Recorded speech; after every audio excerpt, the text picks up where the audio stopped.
Hi అండి. Welcome back to my channel. ఇది చూస్తున్నారు కదా, చాలా మందికి తెలియకపోవచ్చు. దీన్ని పొనగంటాకంటారు. ఇది చాలా మంచిదండి. పిల్లలకి కానీ పెద్దలకి కానీ కంటికి ఇంకా హెల్త్ పరంగా చాలా బెనిఫిట్స్ ఉన్నాయి దీనివల్ల. అందువల్ల దీన్ని మనం ఎక్కువగా యూస్ చేస్తుండాల. ఫ్రైగా యూస్ చేస్తాము దీన్ని. ఇది గెనాల మీద పొలాల్లో ఉంటుంది. కొంతమందికి తెలిసుంటుంది, కొంతమందికి తెలిసి ఉండకపోవచ్చు.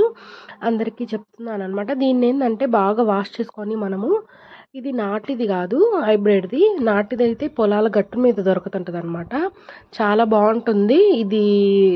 మనం పప్పుల్స్లో అలా చేసుకొని సైడ్ డిష్గా చాలా బాగుంటుందండి. దీన్ని వాష్ చేసేసుకొని మనము ఆవాలు, జీలకర్ర, ఎండుమిరపకాయ, మినపప్పు, పచ్చెనపప్పు ఇవన్నీ వేసేసుకున్న తర్వాత ఈ ఆకుని కూడా మనము తుంచేసుకొని కట్ చేసుకున్న తర్వాత మనము వేసేసుకొని మూత పెట్టేసుకోవాలి. ఇది వచ్చేసి కందిపప్పు కానీ పెసరపప్పు కానీ ఏ పప్పు అయినా మనం ఏంటంటే ఒక విజిల్ పెట్టేసుకొని ఉడకబెట్టేసుకోవాలన్నమాట. ఇలా ఉడకబెట్టుకున్న దాన్ని మనం ఏంటంటే లాస్ట్లో ఫైనల్గా మనము ఈ పప్పు ఫ్రైలో వేస్తామన్నమాట. అలాగే వేసుకోకుండా కూడా చేసుకుంటారు. వేసుకుంటే చాలా బాగుంటుంది. ఇలా మూత పెట్టేసుకొని మనం ఇది ఫ్రైని బాగా మగ్గించుకున్నాం కదా, మగ్గించుకున్న తర్వాత లాస్ట్ ఫైనల్గా ఇంకా దించేస్తాము అనగా ఈ పప్పుని ఎప్పుడైనా పప్పుని వేయాలండి. ఇలా వేసుకొని తింటే చాలా బాగుంటుంది. కంటికి చాలా మంచిదండి.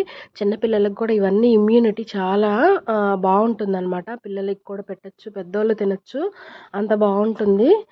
ట్రై చేయండి. ఇది లాస్ట్లో ఫైనల్గా మనం ఏంటంటే ఈ పొడి, కారప్పొడి అనమాట. కారప్పొడి అంటే ఇది ఎండుమిరపకాయలని మనము జస్ట్ ఒక రౌంత మిక్సీలో వేసేసి పొడి చేసుకోవడమే, లేదంటే మామూలుగా కారప్పొడి అయినా చల్లుకోవచ్చు. చాలా బాగుంటుంది. మంచి ఇమ్యూనిటీ అండి. ఇలాంటివి పిల్లలకి పెద్దలకి తింటా ఉండాలన్నమాట. ఇమ్యూనిటీ వస్తుంది. ఫస్ట్ టైం నా ఛానల్ చూస్తున్నట్టయితే ఖచ్చితంగా సబ్స్క్రైబ్ చేసుకోండి.